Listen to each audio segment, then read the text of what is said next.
I'd say in the last 3 to 4 months. So I'm getting very itchy and working on a few things. Let's just say that. But this week or this fortnight, I've pre-ordered. Haven't even got it yet. That's how desperate I am to come up with content for the show. So I've pre-ordered the NECA Teenage Mutant Ninja Turtles Krang with Android body.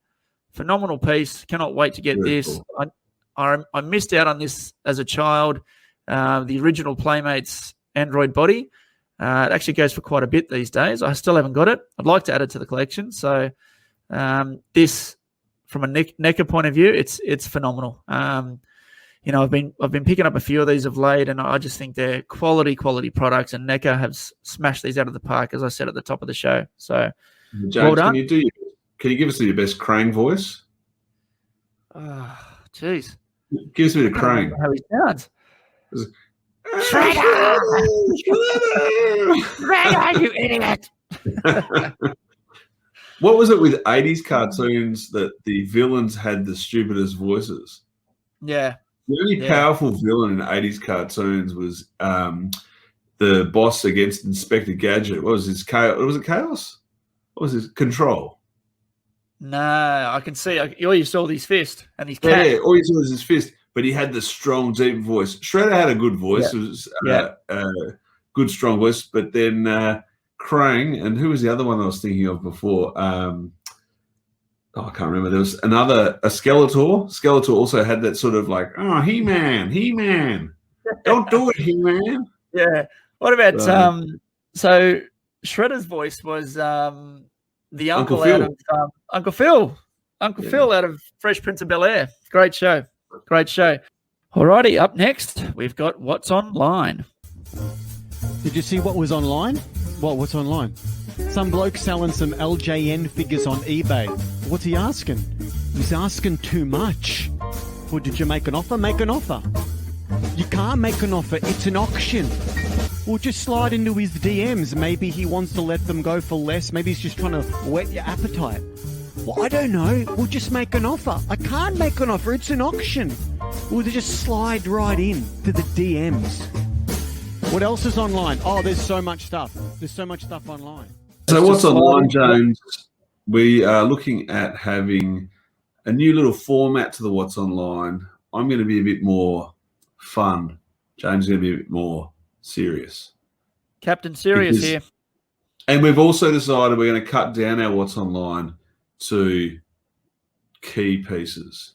So I thought, what do people love as a child? And my son, he has a little toy that he sleeps with in his bed, and he loves it. He absolutely loves it. I can't remember ever having one as a kid. My daughter never had one, but my son has this little toy he loves.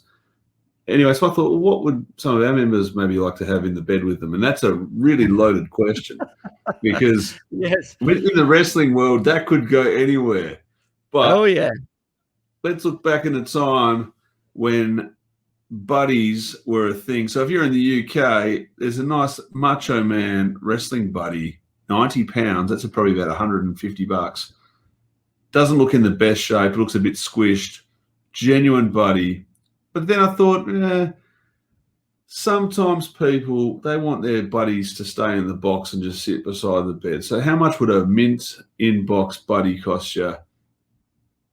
Wow. Well, you're looking at $800 US, so over $1,000 for the same Macho King buddy in a box. Even the boxes had some damage. That is insane. I don't know if that's their selling price or that's just somebody with a lot of ambition, but an $800 buddy seems to be very, very high.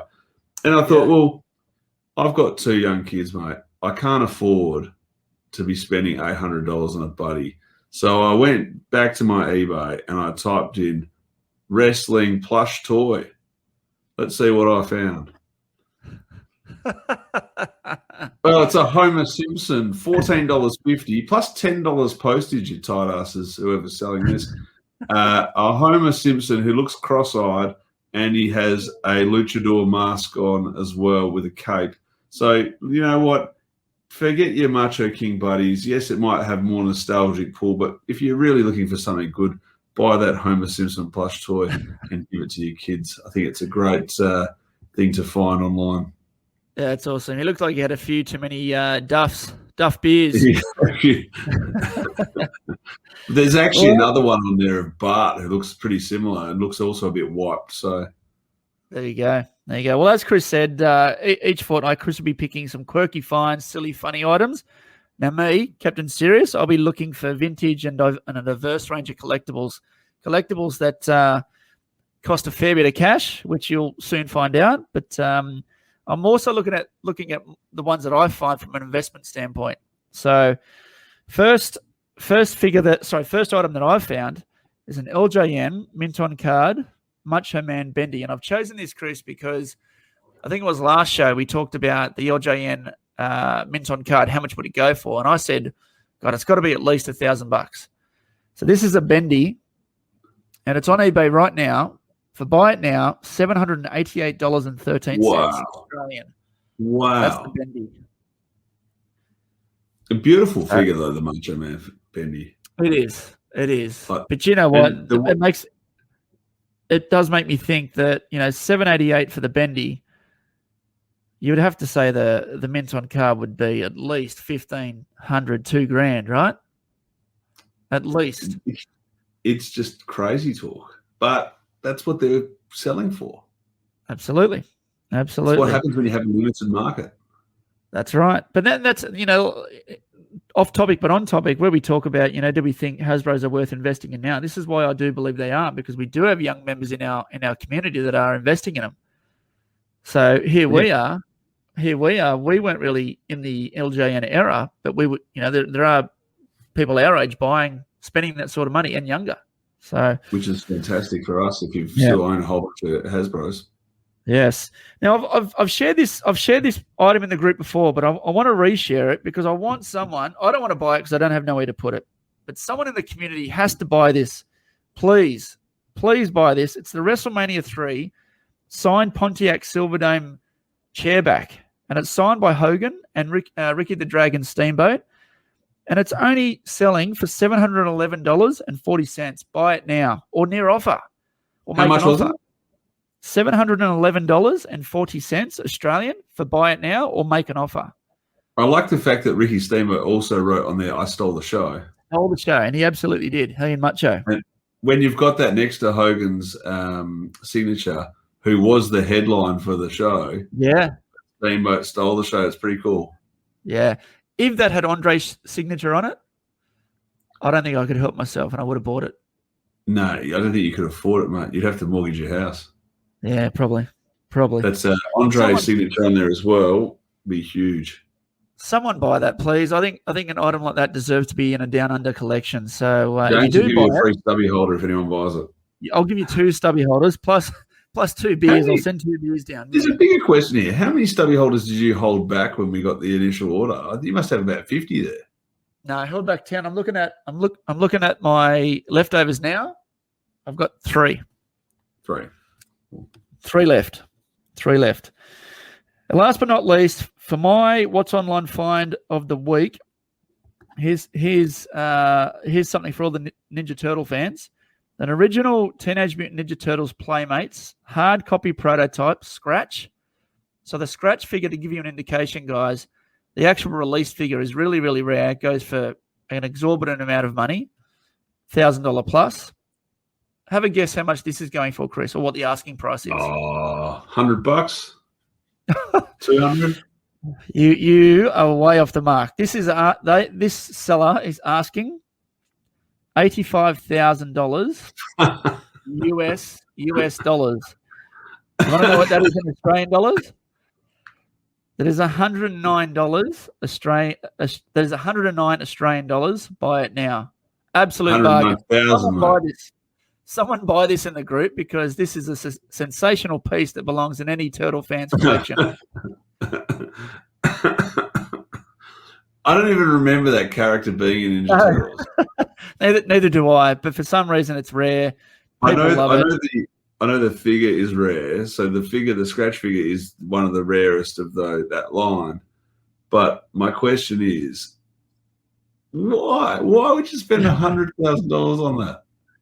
Well, answer this, right? So if money wasn't an issue for you, Yeah. Not saying it is, but if you had an abundance of cash, and that was the prototype of your Series 1 Hogan Hasbro, would you spend that money? No. Really? Why? Like, I just don't need it. Okay. I would. That material possession will not make my life better. I've got to keep telling myself these positive affirmations, mate, because I know I'm never going to be able to buy it. So, yeah, that's true. It would be nice to have. Like, if money's no option, if you've got to think like that, I could have anything I want, and there's no doesn't make any difference to the way I live my life. Of course, you're going to buy what you want. Yeah, but can I live without it? Yes. Dimitri I could George definitely live without that scratch. Yeah. Dimitri George has just said, if you won't buy it, will you give him the money? Well, if I had the money, I'll give it to you, Dimitri. Okay, that's fine. Actually, I was just thinking, if anyone I could give the money to, I'd give it to Dimitri. That was the first thing I thought when you asked me if I'd buy it. But yeah, no thanks. Well, for those listening to the pod, our Figs Down Under community members have the ability to ask us questions live. So randomly, we will be answering questions. So if you're wondering who we're referring to or talking to, that's what we're doing. But you too can join the Figs Down Under community by joining the Facebook group. See you there. All right, that's great finds, mate. I love this segment. It's a fun, it's an engaging segment, and I look forward to it each fortnight. You know what time it is now, Chris? It's time to take a trip down nostalgia lane as we discuss our favourite toy line in Fig preview and review. It's time to review a Fig from today or the past. Which will it be? Stay tuned to find out. Alrighty, so we are going to review. Drum roll. We're going to start with something that's very close. A toy line very close to Chris and my heart, and many of our members, and I guess many of our listeners. We're going to start from Series 1 of the WWF Hasbro line.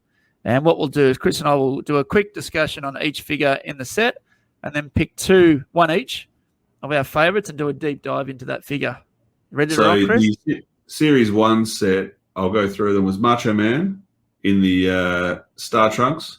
Yep. $1 Million Man black suit, Andre the Giant, Akeem, Jake the Snake, Axe and Smash as singles, Jumper Warrior with the green trunks, Rick Rude, Hogan with the Gorilla Press action, Big Boss Man 1, the Fat Boss Man, and Brutus 1 with the sleeper hold and the shears. So of that set, James, what was your favourite? My favourite, it wasn't as a kid, but it is as an adult, and I'm going to have to choose Jake the Snake. Such an iconic, timeless figure of the great man himself. And I think Jake has grown on me as I've gotten older. I've really appreciated his charisma and his ring ability, and the fact that he was never champion in any way, shape, or form. He was just so good behind the camera, and I reflect as a kid watching him speak and just being so mesmerized by him. But as a wrestler, as I get older now, I really respect his ability to wrestle the best, and he was up there with the best, wasn't he? He was, and some of the most iconic feuds of that era involve him. Like, think him and Macho Man or Macho King at the wedding at SummerSlam with him and Elizabeth and the Snake in the bit him, and then you think him and $1 Million Man had some cracking feuds. You had Rick Martel with the WrestleMania blindfold match. Like, so many good feuds, and he seemed to have better unbelievably saying this, but he had better longevity than a lot of other bigger name stars. Jake didn't seem to go away as much, whereas other people came in, came out, came in, came out. Yeah, and I think also too, as an adult now, we've learned Jake the Snake's, I guess, what would you call it? His childhood, his history. Him away from the ring, right? So he's had a very, very rough upbringing. He's fought many, many demons, and he's actually the first WWF superstar that I've actually